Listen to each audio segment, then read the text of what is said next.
Hello mga idol, good morning. So dito po nga kami ngayon sa Tagkawayan, Quezon Province. So itong nilalakaran namin ito mga idol ay papunta po itong sementeryo. Dadaan po kami dito kay Papa kasi dito po nakalibing yung Papa ko ay. Yan. So matagal-tagal na rin po akong hindi dito nakakadalaw kay Papa, kaya dadalawin ko po ngayon. At ngayon lang po ulit ko nakauwi dito. Dito namin binaba yung motor kasi mataas po yung ahon na yun, kamahirapan yung motor. Lakad na lang po kami, sama ko po si Mrs. Ayun. So nakaraan po nag-uwi dito sila mama, hindi po kami nagpangabot kasi nakauwi na po sila Batangas. Kaya kami naman ngayon ang dadalaw. Ipabalik na po ulit kami ng Masbate mga idol. Galing na po kami Camarines Norte, Sintay Lina. Ito may, andito po ang mga school dito. Ayun, nakakatakot dito mag-aral. Sa liblib na lugar yung kanilang eskwelahan dito mga idol. Liblib ang high school. High school po. Yan po yung school nila. Dito sa dito po sa taas. Yan yung cemetery po. Ayan. So paakyat na po kami mga idol para puntahan yung puntod ng aking ama. Ayan, yung aking nag-iisang misis.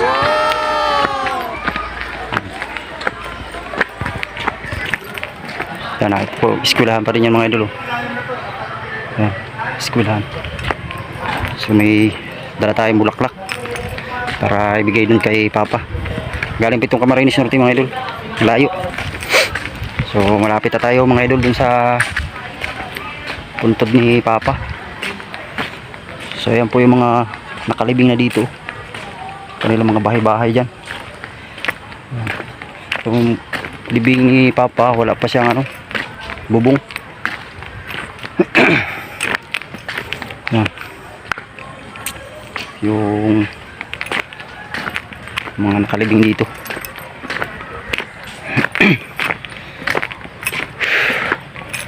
Medyo mapagod eh. Misis.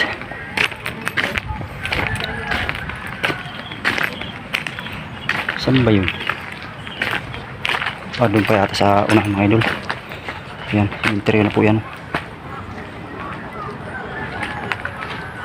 Ngayon lang ako dito makakadalaw kay Papa.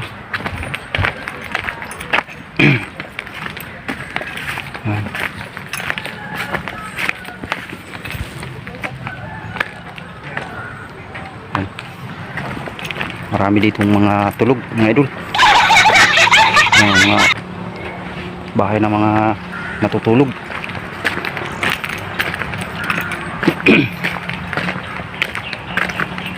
So yung kay Papa doon pa sa may unahan po doon mga idol. Napakalayo nung pinanggalingan nito mga idol. Dinala pa natin dito sa Tagkawayan, Quezon. Galing pitong Camarines Norte. Yan o, pambigay kay Lula. Ay, kay Lula, kay Papa. Yan. Dito po yung kay Papa. So naulan-ulan po. Abutin pa tayo ng ulan dito mga idol.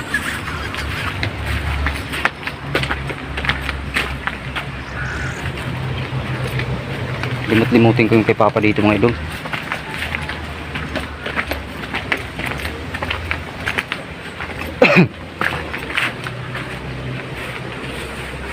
Ito ba yun? Hindi mo hinata ito. Ito yung kay Papa no? Wala na kasi yung nandito na tayo mga idol. Wala kasi siyang palatandaan, pero ito nga yung kay Papa. Yan. Wala na siyang tarpaulin. Wala yung tarpaulin. Kaya medyo naligaw ako mga idol. Ibang patay mo pupunta natin. Yan. Ito po yung puntod ni Papa. Yun. Ito. Ha? Ayun ba? Bago yata ito eh. Ito ay bagong kandila. Ito ba sila? Yan. Ay pa. ligaw kami dito. Ayan pa. Dalaw kami, may daladala akong bulaklak na malayo pa ito pinanggalingan. Ngayon lang ulit kami nakadalaw sa iyo. Malinis naman pala yung ano mo kasi galing dito sila mama, hindi lang kami nagkasabay-sabay ng bisita sa iyo dito.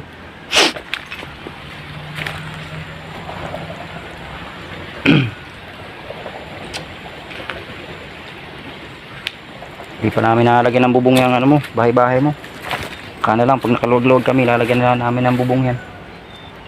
Luwag na lang yung gitna. Para maganda-ganda rin yung bahay mo. Yan. Tapos na tayong dumalaw dito mga idol. Pauwi na rin po kami. Sumauwi na po kami pa. Dali kami pa kay abutin kami ng ulan. Abutin na kami ng ulan. Medyo madilim na po yung langit oh.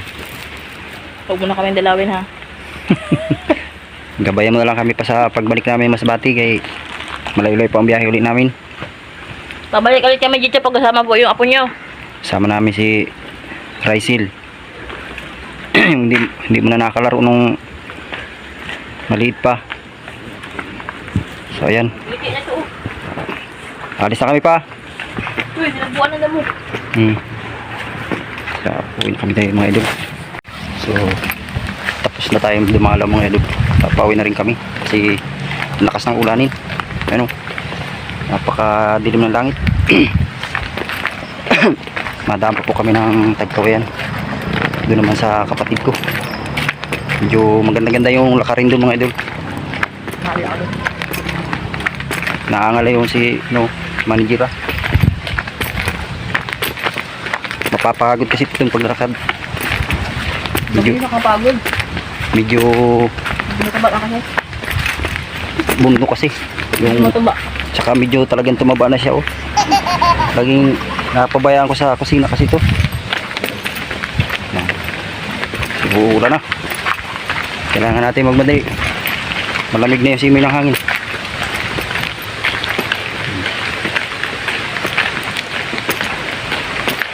Hanggang dito lang muna mga idol. Maraming salamat po sa panonood.